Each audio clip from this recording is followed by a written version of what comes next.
Today's video is bound to have some tension between us. Some things are going to be happening and may just have us bobbining around as we work in the workshop.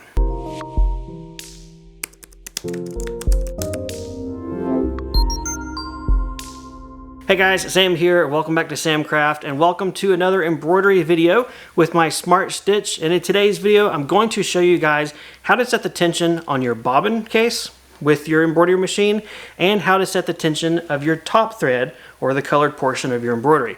We're going to be using a wonderful hands down what I consider must-have tool. It is the TOWA Digital Gauge, and then we're going to walk through the process of how I set tension on my machine. So without further ado, let's go. Alright, to kickstart this video, I want to do a little bit of show and tell, because when you go to research tension, you're going to find basically two different tension gauge styles. The most common is this guy. It is a TOWA brand manual or analog tension gauge. It is made for bobbins, and as you wrap the wire around here, it moves the lever and shows you your tension. This works great for bobbin cases. However, what I'm going to be using today is this guy. Pretty much the digital older brother. This is the TOWA gauge as well. This one is digital, but it allows you to not only do your bobbin cases, but your top thread. So this guy will not do top thread. This one does them both. Between the two, I wish I would have bought this one first instead of buying this one and learning my lesson. So hopefully I'm saving you guys $50 something to where you can just put that to this guy. Alright, first up, let's tension the bobbin case, because this is the most important piece to tension, and not a lot of people know, unless they're doing research, which you're here, you're doing research. A lot of people don't know that you can adjust the tension on this case, and that it is very important. To adjust the tension, there is a screw right here on the side, a small little flat screw, and you use a small screwdriver to twist it right tight, left loose. You want to make very small, fine adjustments with this. A little bit goes a long way on setting the tension. So to set our tension, we want to thread it up and put our string or a bobbin thread into the case, but do not run it through the pigtail, the little curly cue. We're going to load it into the gauge till it clicks, and now we have the thread coming out to the left. We're going to go around this bottom pulley, go up to the top, over that one, under this white one, kind of doing a zigzag or S motion, around the silver larger circle, which is the actual tension wheel, and then underneath the nub.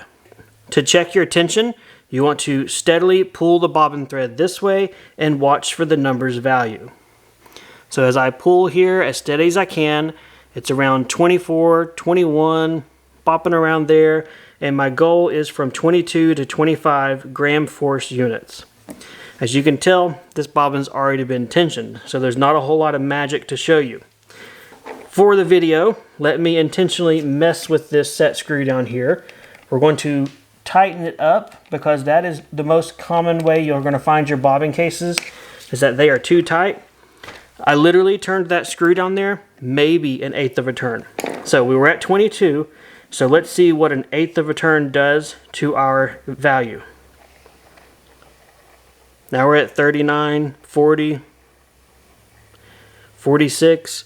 That is a big difference. So a tiny, tiny adjustment on that screw has pretty much doubled our tension. So now let's see if Sam can back this screw back out. Alright, let's try it again. Over the adjustment, under the nub. Make sure I'm not holding the thread, but I need to hold the case on the table. I'm at about 31, almost there.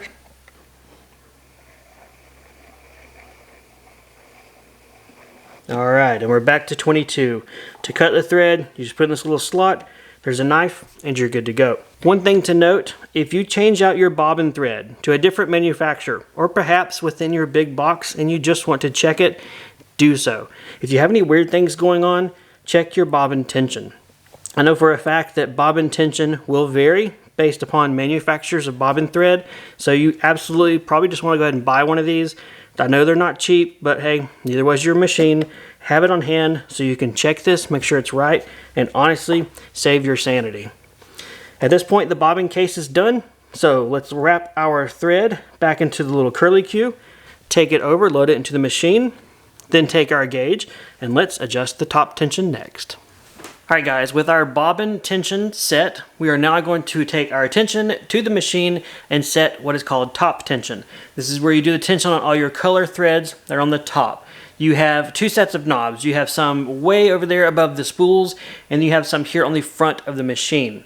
The difference between these two is about a 3-to-1 ratio, meaning one turn on the very top ones up there is the equivalent of 3 turns down here. So one way you can think of it is you have very coarse adjustment on tension up top and very fine adjustment down here. What I like to do is just get all of my top coarse adjustments to the same set. So they can either be flush or so many turns away from all the way loose. Just find a sweet spot that's neither too tight or too loose and set them all the same. You don't generally touch those whenever you are setting your tension unless something is just really out of whack.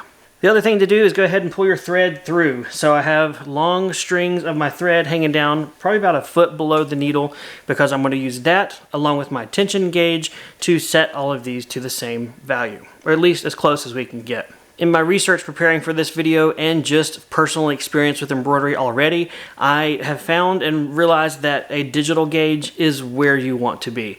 It is an investment, so they're not super cheap, but it is worth it. You're able to dial in your tension perfectly, and if you have anything go wrong, you're able to spot check it. Especially when you change out threads, change out needles, or do anything, having this on hand to get you back to that sweet spot where you want to be is just really nice. It keeps you from guessing up here, running test, and looking for that sweet spot on the actual embroidery results. Being able to dial it in digitally first is a great step. When you check the tension with this gauge, you put the thread completely through as if you're running the job. You check the tension down here, right at the bottom of the presser foot. So I'm going to bring you guys in close. I'm going to move the machine over to the first needle position for color number 1, and we'll start testing our tension.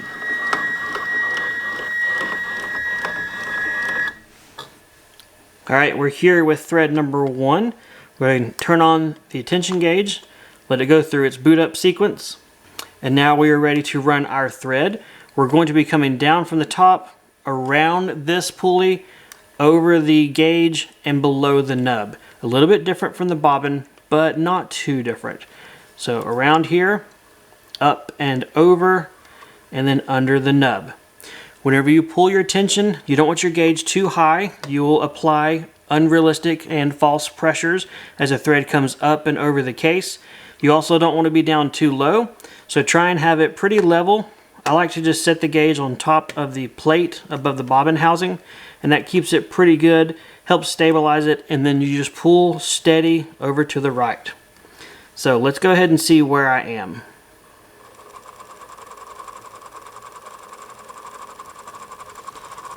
So right now we are somewhere around 130 gram force units.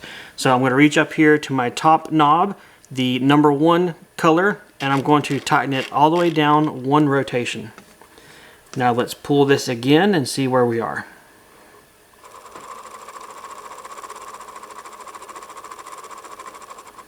We're pretty close, looks like around 145 or so. So I'm going to move it 1/8 of an inch tighter. And we'll pull this one last time.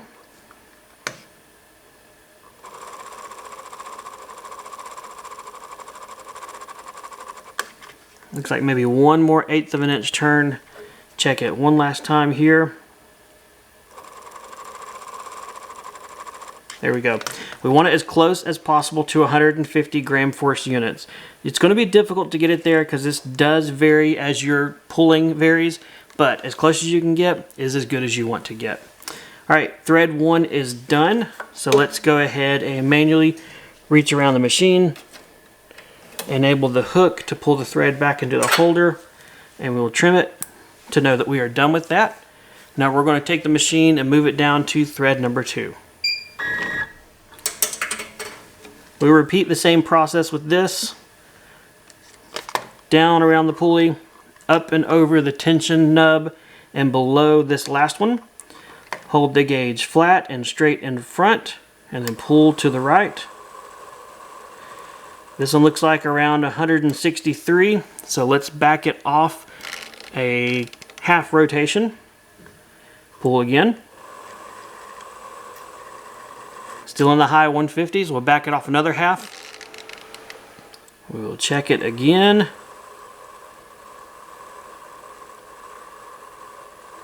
It looks like I need to go tight just about 1/8 of an inch. And yeah, we're pretty close to 150. So we'll cut it there. Get rid of our excess.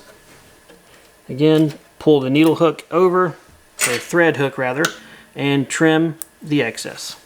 At this point, it is rinse and repeat. So I've done the first 2 threads. I have another 13 to go. I'm just doing what you've seen down here, and as I tighten, I'm only adjusting the top tensioners. Not the very, very top. I guess it's kind of confusing. The lower top tensioners, I don't know. I call them the top. This is what I mean. They're the fine adjustment. Maybe it's a better term. Whatever. Let's just go ahead and rinse and repeat and get all of these done. I'll sit you guys back, let you see the process, but it's the same thing over and over. So something I've noticed, there is a ridge on the back of this gauge right here. Seems to be the perfect place to butt it up against where your foot and bobbin assembly is, to just hook it on that ledge and holds it flat and in place. So that's probably what that there is for, but if not, that there also works right there.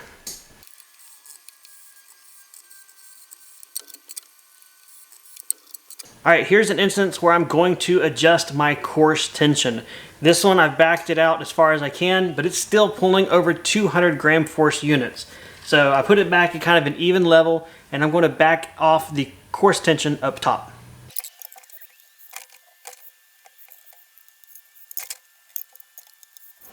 And now we are totally done with our tension setting as far as our digital gauge. The next thing we're going to do is get 3 layers of our cutaway stabilizer loaded up into a frame. In this instance, I'm using a 5.5 inch square Mighty Hoop frame. Very good stuff. If you've never used Mighty Hoops, they are worth it. There's a reason they're talked about everywhere. Let's go ahead and load it into the machine.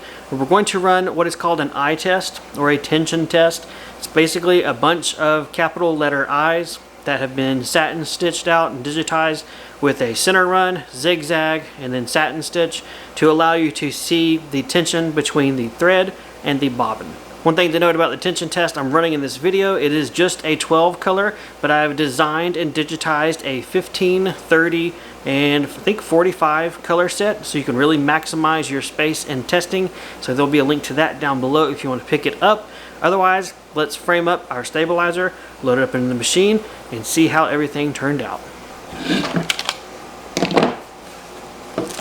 Alright, so I have 3 layers of cutaway fabric stabilizer. Put it in place on top of the bottom part of the frame, and then just pop the Mighty Hoop together. We are done, ready to go to the machine. Alright, here's a brief tour of the user interface. Tapping on the folder with a flower to go to my designs. Choosing my test up here, green check mark. Make sure it's oriented and sized like we want. Green check mark. Press on the home button and then automatically find design origin. That centers it on our design. Looks good. Let's go ahead and choose our colors. For this, you can see it's all green because that's what I was playing with earlier today. But let's just press through all of the colors to fill up this 12 color test.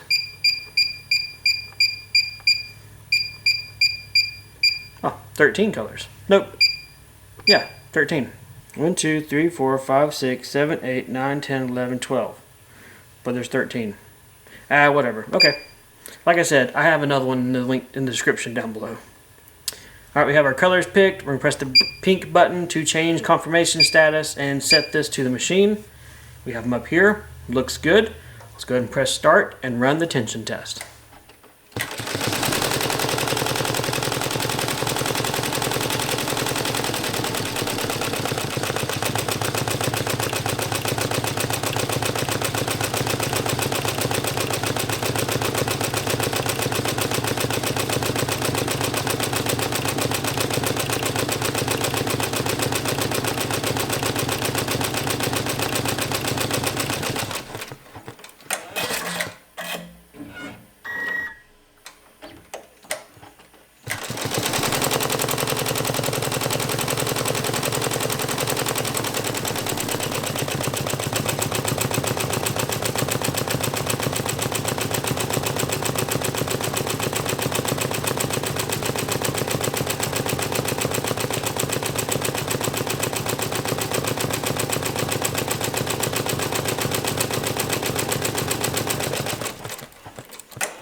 Moment of truth, guys. Let's go ahead and see the front. Nothing too crazy there, right?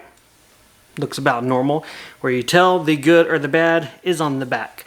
So take a look here. And looking at the results on the back, this is where the proof is in the pudding, or rather the pudding we're looking at for some proof that everything turned out correct. In my case, it looks like the top thread is too loose. There is not enough bobbin. So the bobbin top thread tension fight going on means the top thread is loose and getting pulled around to the bottom farther than we want, covering up more of the bobbin thread than we want. The perfect world scenario is 33% bobbin and 33% color thread on the left and right side of the bobbin. So split it into thirds. But that's a perfect world, and I don't know that many of us live in a perfect world.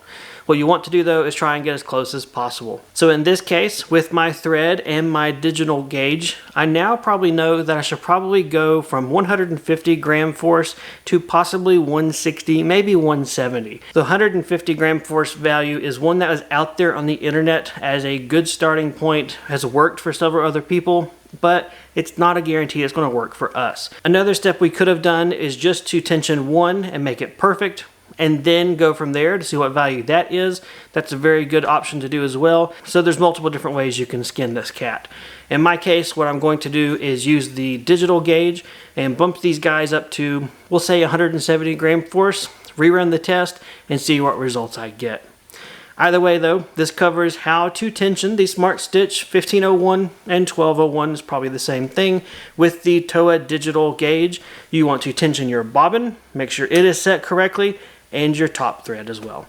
If you guys got any questions or comments, feel free to leave them for me down below. If you've got videos and ideas and things you want me to cover as well, definitely give me some ideas down there. I'm starting out as a beginner with embroidery. This is, I think, my second video I've made. So the first one was machine setup. The second one is walking in my tensions. From here, the world is our oyster and we can pretty much go anywhere. So if you got directions, let me know. Otherwise, thanks for watching as always. Take care. I'll see you guys next time in the workshop.